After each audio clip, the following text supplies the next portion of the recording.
Hey guys, this is the Jose Show. Happy Thursday. It is almost the weekend and I am definitely here for it. But anyways, let's get into the hot topics. Now let's talk about the one and only Beyonce. So Beyonce is sharing her gratitude for the fantastic premiere of her new film, Renaissance, a film by Beyonce.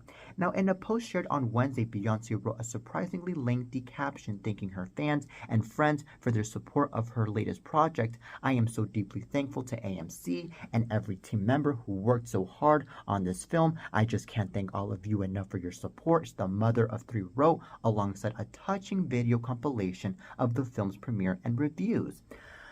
All right, so Beyonce went on to praise the fans who dressed up in their most opulent looks for their film viewings and admitted that she loved that the infamous mute challenge was still happening in the theaters.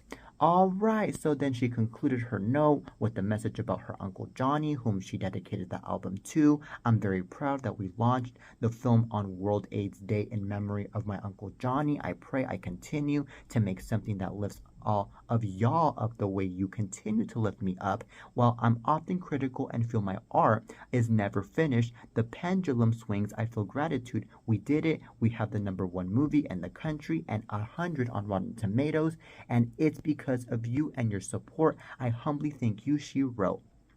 Okay, so this is amazing that Beyonce is having it well right now because Beyonce deserves this and so much more because Beyonce is the queen. All right, along with Taylor Swift because Beyonce is a really good performer. She's a really good singer. And guess what? She can definitely perform it on that stage even with those high heels and with that beautiful outfit, especially at the age of 42, something that not any female artist can do.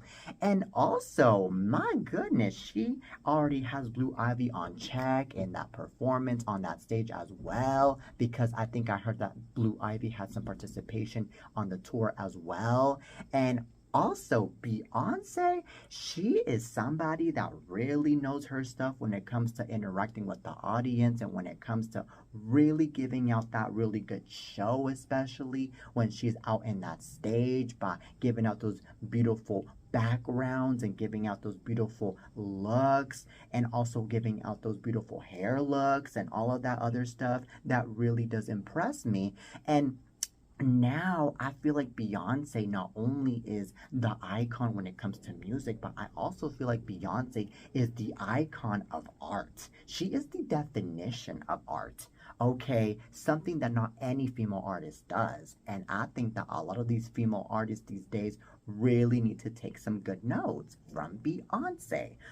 Okay, and man, I can imagine her dancing to that one song, Crazy in Love and High Heels, and I can imagine her dancing to that Diva song with those high heels as well. And then I can imagine her singing to Formation with those high heels as well, and all of that other music because of how much of a great performer she is. Now, let's remember that Beyonce has been in the entertainment industry for the past 26 years now. And since she's been in the entertainment business for 26 years now, she really knows what to do and what not to do. And she really is familiar with everything that there is. And also, she is like the most well known former Destiny's Child star as well because of all of the things that she has accomplished. Okay? And speaking of Destiny's Child, I still remember when Beyonce got to reunite with Kelly Rowland and Michelle Williams, and I believe even Latavia on the tour.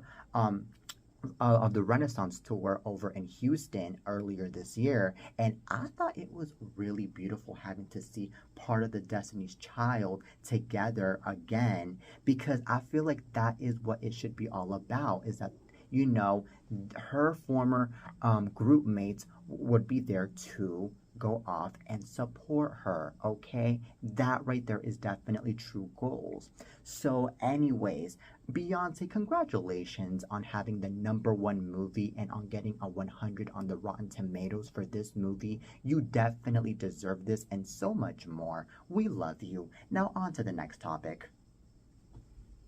Now let's talk about Haley Hasselhoff. So Haley Hasselhoff, daughter of Baywatch star David Hasselhoff, spoke up this week against criticism of plus-size models. In 2021, Haley's Playboy Germany shoot became the first plus-size European Playboy cover. So the biggest misconception plus-size models get is that we are glamorizing obesity. Haley told Fox News Digital that's probably the biggest question I've been asked around the world in the 10 years of my career. I would hear, do you feel like you're glamorizing obesity?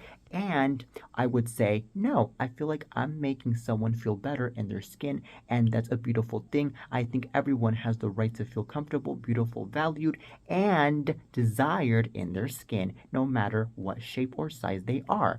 All right, so Haley is now joining Playboy Centerfold, the outlet's creator platform where fans can pay their favorite models for exclusive access to photos, video calls, and other messaging features.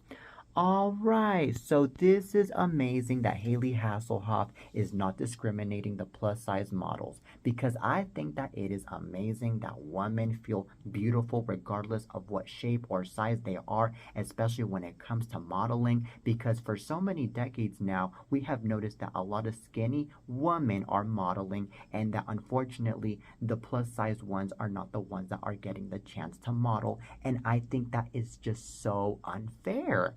And now that women are finally getting the opportunity to model, even though they're plus size, now they feel like they are actually included into showing off their bodies and also giving out a really good example out there that we as human beings, we are beautiful regardless of what shape or size we are, and that we don't need to be skinny in order to be looking all beautiful, supposedly. And also, to all of these skinny models out there that are posing it out, modeling it out, they are unhealthy because they're not eating much in order to be out there modeling. So, I mean, if people are going to be calling plus size women obesity, then, I mean, y'all might as well criticize the skinny woman because they are the ones that aren't really eating much and they are the ones that aren't really keeping it well with their health, especially. And I'm not saying all skinny women are, I'm just saying that most of them are not keeping it well with their own health. So, anyways, this is a topic that has been talked about for so many years now, and I think that now is the time to really make a change when it comes to modeling and when it comes especially to women out there. So, anyways, Haley Hasselhoff, you really are making a really good impact here and a really good change here for all women. All right, I applaud you. Now, on to the next topic. Now, let's talk about Alan Ruck. Okay, so Alan Ruck is being sued for negligence following his involvement in a multi vehicle crash on Halloween night in Los Angeles that ended with his electric truck crashing into a pizzeria. So, according to court documents obtained by ET, the man suing the Succession star is Horacio Vela, who claims he was behind the wheel of a 2020 Hyundai Elantra while waiting at a red light at the intersection of North La Brea Avenue and Hollywood Boulevard when Rugg's 2023 Rivian R1T electric truck abruptly and forcefully accelerated his vehicle, colliding with the right rear bumper of Vela's car. Okay, so the plaintiff claims that the force of impact propelled Vela's vehicle forward into the intersection where it collided with another vehicle waiting to make a left turn onto North La Brea Avenue. As it's been reported, video footage showed a person crossing the street and narrowly escaped being hit when Rugg's truck triggered the multi-vehicle accident, including Rugg's truck. 4 vehicles were involved. Miraculously, no pedestrians were hurt, but one person involved in the crash was transported to the hospital. All right, so as for the LAPD's crash investigation, the probe has concluded and no charges are being filed. All right, so just days after the accident, Rugg, who portrays Connor Roy in the hit HBO series, said he was okay. All right, so this is very intense to find out, but I think that we as people, we need to be careful when we are out and about in the road, especially this guy, Ruck. Because if you're not careful, then unfortunately, not only can you lead yourself to injuries, but also you can lead yourself into death. And that is one thing that we all don't want. Now, since Alan Ruck is being sued for negligence following the involvement of a multi vehicle crash, I think that Alan Ruck should not be negligent about this at all. He really needs to be cautious and he really needs to pay so much attention to how he's driving and also a lot of attention to this case as well because now he is being sued and now I'm pretty sure that maybe hundreds of thousands or maybe millions of dollars are going to be taken away from his wallet because of all of this and that is really serious.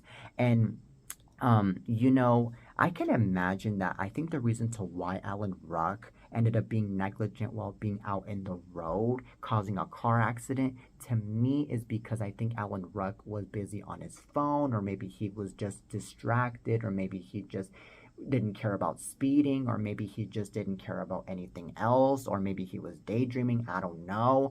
And I feel like then after the car accident happened, maybe he was like, okay, it's no big deal, it's whatever. Even though there was like nothing major going on in the accident, I can imagine. But guess what? Like I said, you need to take a car accident really seriously, even if it's minor. Okay, so anyways, I know that Alan Ruck has his millions because he's an actor, but even though you're an actor and you have your millions, guess what? You still need to be held accountable for your own damn actions. All right, and that is all I have to say about this. Now, on to the next topic. Now, let's talk about last night's episode of The Masked Singer. Okay, so just last night, The Masked Singer 55 just revealed that 55-year-old Bach, an original member of Skid Row, was unmasked as Tiki, verifying Judge Nicole Scherzinger's guess after his performance of I Was Made for Loving You. Okay, so as for why he chose to appear on the hit music competition show, Bach said, well, you know, your show's been on for 10 seasons, which is a long time, and this show's about singing, which I love. All right, so he went on to share that he had connections to Scherzinger and Judge Jenny McCarthy and added of Judge Robin Thicke. I never met Robin, but I partied with your dad. I partied with your dad and John Stamos and the Beach Boys. So Robin's dad is the late actor Alan Thicke from the hit show Growing Pains.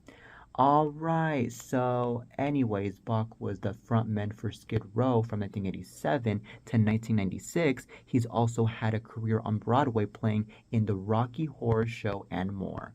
All right. So he appeared as Gil on Gilmore Girls from 2003 to 2007 alongside his bandmates played by Keiko Agena, Todd Lowe, and John Cabrera. Okay, so this is really cool that this guy from the Gilmore Girls ended up getting revealed as one of the contestants from The Masked Singer. Because never did I imagine that he was gonna end up on The Masked Singer because he seems like a really talented guy. He seems like somebody that really wants to give it his all in everything that he participates in. But never did I imagine that he would go that far to the point that he would end up on The Masked Singer. Because being on The Masked Singer, I can't imagine how terrifying it is just having to be in a mask and having to hide your own identity for God knows how long, and then having to be judged and then having to be voted either out or still being voted in by the audience while being in that show, and then especially getting voted out, because when you're voted out and then you get revealed, then it's like a huge intimidation right there, because you're like, oh my god, I'm getting revealed now everyone's now voting me out, now I'm leaving, OMG. So I mean, hey, this guy, I think that he really did his best though on being on The Masked Singer throughout this whole entire time, especially now that we're getting into the end of the season and now that we are in the beginning of December. So I mean, hey, that's definitely something. But I mean, good luck to whoever is going to try to be winning by the end of the season on The Masked Singer next. Good luck, all right? But anyways, that is it for today's show, ladies and gentlemen. I really hope you guys enjoyed today's episode of the Jose Show. Till next time, and peace.